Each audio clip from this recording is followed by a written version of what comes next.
La parole est à Monsieur Gérard Charras pour 5 minutes.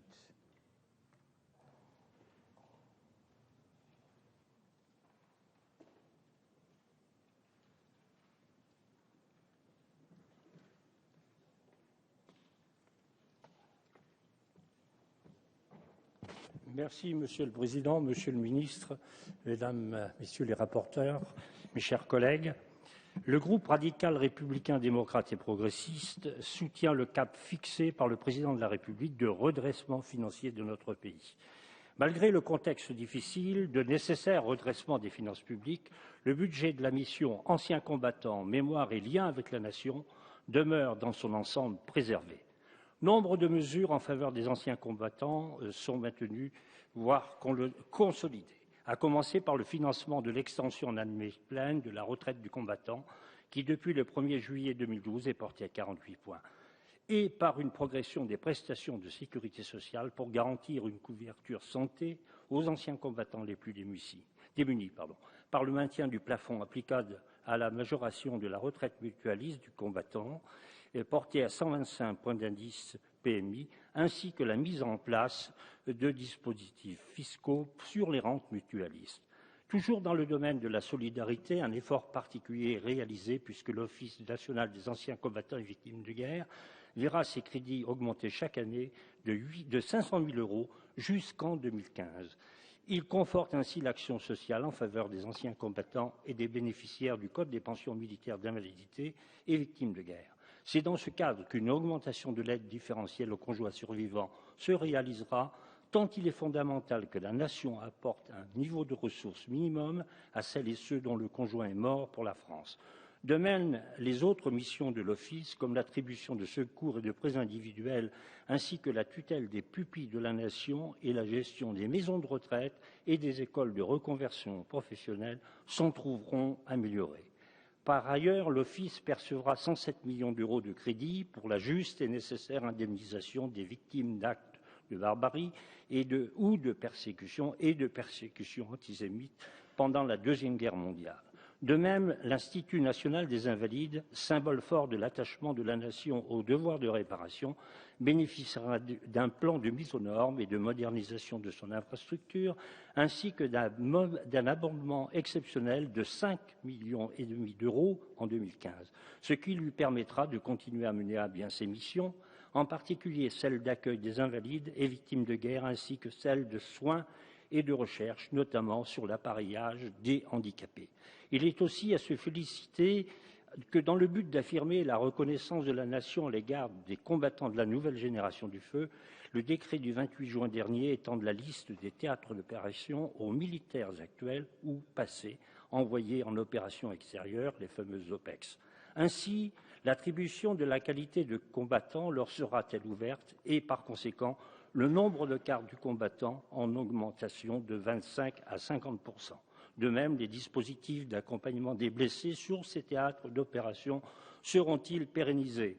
Par ailleurs, nous notons et encourageons votre volonté affichée, Monsieur le Ministre, de mettre à l'étude l'extension jusqu'en 1964 de la période pendant laquelle 4 mois passés sous l'uniforme en Algérie donnent droit à la carte de combattant en vue de la médaille commémorative et du titre de reconnaissance de la nation, d'autant que son coût serait peu important puisqu'évalué à 0,16% de la mission anciens combattants. Je veux quand même rappeler que cette mesure serait pleinement justifiée, j'ai déjà dit plusieurs années de suite. En effet, après le 2 juillet 1962, des soldats français étaient encore présents en Algérie, puisque près de 500 d'entre eux, hors supplétifs, sont officiellement reconnus morts pour la France, dont plus de la moitié tués par fait de guerre. Cette mesure leur permettrait ainsi d'être à égalité de droit avec leurs frères d'armes ayant servi au Maroc et en Tunisie, qui peuvent bénéficier déjà de la carte du combattant jusqu'au 2 juillet 1962, soit 6 ans après l'indépendance de ces deux pays. Enfin, il est à regretter que le problème de la campagne double pour le calcul des pensions de retraite des anciens combattants d'Afrique du Nord, anciens fonctionnaires et assimilés, ne soit pas encore traité comme je l'ai souhaité depuis des années.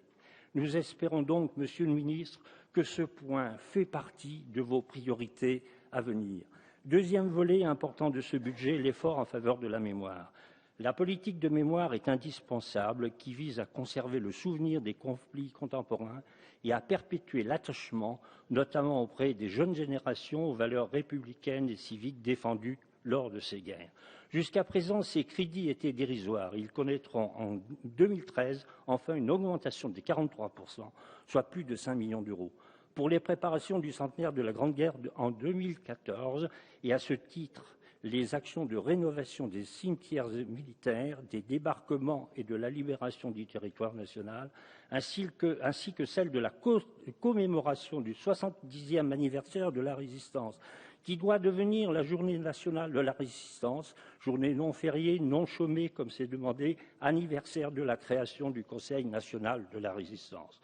Dans le cadre de cette politique mémorielle, il est aussi à se féliciter de l'unification de la reconnaissance par la nation des souffrances de tous les Maghrébins d'Alsace-Moselle qui, pendant la Seconde Guerre mondiale, ont été internés en tant que soldats allemands dans les terribles camps soviétiques. L'adoption prochaine de la proposition de loi actuellement en discussion au Sénat relative à la reconnaissance du 19 mars comme journée nationale du souvenir et de recueillement à la mémoire des victimes civiles et militaires de la guerre d'Algérie et des combats en Tunisie et Maroc permettrait ainsi pour la majorité de notre groupe un légitime et indispensable travail de mémoire. Tant est encore vive la prégnance des traces de ce conflit dans la mémoire collective, un demi-siècle après son terme. S'inscrivant ainsi dans la continuité de la mémoire combattante, il est à saluer que des crédits permettront d'ériger l'an prochain, devant les Invalides, un monument nominatif dédié aux courageux militaires décédés en opérations extérieures.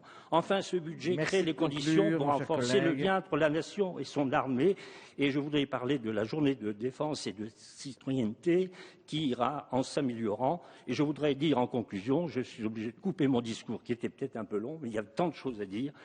D'une part, pour vous remercier, Monsieur le ministre, de votre action, et pour dire que le groupe RRDP votera ce budget qui continue et qui contribue à la reconnaissance de la nation envers les anciens combattants et les victimes de guerre en permettant la garantie d'une gestion de leurs droits ainsi qu'une qualité des prestations fournies. Je vous remercie.